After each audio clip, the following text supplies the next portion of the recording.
നമ്മളെല്ലാം ഏറെ സ്നേഹത്തോടെ ചാച്ചൻ എന്ന് വിളിക്കുന്ന ശ്രീ തോമസ് കവലിക്കലിൻ്റെ വേർപാടിൽ ദുഃഖിക്കുന്ന പ്രിയ ഭാര്യ അന്നമ്മ ചേച്ചി, മക്കളായ Lissy and Simon, Jomon and Mary, Joy and Jomol, കൊച്ചുമക്കളെ, മറ്റു കുടുംബാംഗങ്ങളെ, സ്നേഹിതരെ, ദീർഘമായ 85 വർഷത്തെ ഈ ഭൂമിയിലെ തന്നെ ജീവിതം പൂർത്തിയാക്കി ദീപ്തമായ ഒട്ടേറെ സ്മരണകൾ ബാക്കി വെച്ച് ചാച്ചൻ നമ്മോടെല്ലാം അന്ത്യയാത്ര വിളിച്ചൊല്ലി തൻ്റെ സ്വർഗീയ പിതാവിൻ്റെ ഭവനത്തിലേക്ക് യാത്രയായി.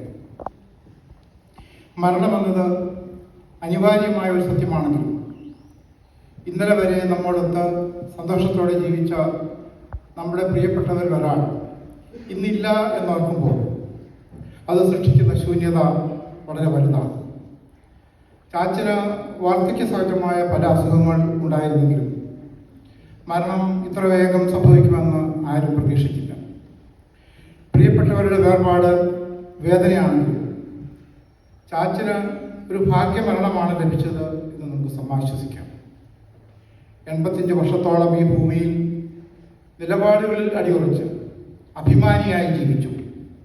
അവസാന നാളുകളിൽ പ്രിയ ഭാര്യയുടെയും മക്കളുടെയും മരുമക്കളുടെയും കൊച്ചുമക്കളുടെയും സ്നേഹ ശുശ്രൂഷകൾ ഏറ്റുവാങ്ങി ശാന്തിയുടെ തീരം തേടി അദ്ദേഹം യാത്രയായി. 2016 ജോയിയും കുടുംബവും കാലിഫോർണിയയിൽ നിന്നും ഹ്യൂസ്റ്റണിലേക്ക് മൂവ് ചെയ്ത് വന്ന നാൾ മുതൽ ഞങ്ങൾ ഏറ്റവും അടുത്ത അയൽക്കാരും സ്നേഹിതരുമാണ്. കൂടാതെ ജോയിയുടെ അമ്മയുടെ അമ്മ ചാമക്കൊച്ചമ്മ പറയൻകാലായ കുടുംബാംഗമാണ്. ചാച്ചനുമായും ഏറെ അടുത്ത ആത്മബന്ധം ഞങ്ങൾ പുലർത്തിയിരുന്നു. ഒരു കുടുംബത്തിലെ അംഗങ്ങളെ പോലെയാണ് ഞങ്ങൾ കഴിയുന്നത്.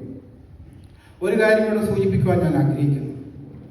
വാർദ്ധക്യ സഹജമായ അസുഖങ്ങൾ മൂലം ചാച്ചൻ പലപ്പോഴും എമർജൻസി റൂമിൽ പോവുകയും ഹോസ്പിറ്റൽ അഡ്മിറ്റ് ആകുകയും ചെയ്തിട്ടുണ്ട്. അപ്പോഴെല്ലാം ജോയിയും ജോമോളും അന്നമ്മ ചേച്ചിയും ഏറ്റവും സ്നേഹത്തോടെ കരുതലോടെ ശുശ്രൂഷിക്കുകയും അദ്ദേഹത്തിൻ്റെ ഏതൊരു ആവശ്യവും സാധിച്ചു കൊടുക്കുകയും ചെയ്യുമായിരുന്നു. UK-യിലുള്ള മക്കളും സർജറി സമയത്തും മറ്റാവശ്യ നേരത്തും ഇവിടെ വന്ന് ചാച്ചനെ ശുശ്രൂഷിക്കുമായിരുന്നു. തികച്ചും ആത്മസംതൃപ്തിയോടെയാണ് അദ്ദേഹം ഈ ലോകത്തോട് വിട പറഞ്ഞത് എന്ന് എനിക്ക് സാക്ഷ്യപ്പെടുത്താൻ കഴിയും. അദ്ദേഹത്തിൻ്റെ വേർപാടിൽ ദുഃഖിക്കുന്ന കുടുംബാംഗങ്ങളോട് എൻ്റെയും ജോസിയുടെയും പേരിൽ, പറയംകാലായിൽ കുടുംബയോഗത്തിൻ്റെ പേരിൽ, ഒപ്പം സെന്റ് സേവിയേഴ്സ് കൂടാരയോഗത്തിൻ്റെ പേരിൽ അഗാധമായ അനുശോചനം അറിയിക്കുന്നു. ചാച്ചൻ്റെ ആത്മാവിന് നിത്യശാന്തി നേരുകയും ആ പാവനാത്മാവിൻ്റെ സ്മരണയ്ക്ക് മുമ്പിൽ ആദരാഞ്ജലികൾ അർപ്പിക്കുകയും ചെയ്തുകൊണ്ട് എൻ്റെ വാക്കുകൾ ഉപസ്മരിക്കുന്നു.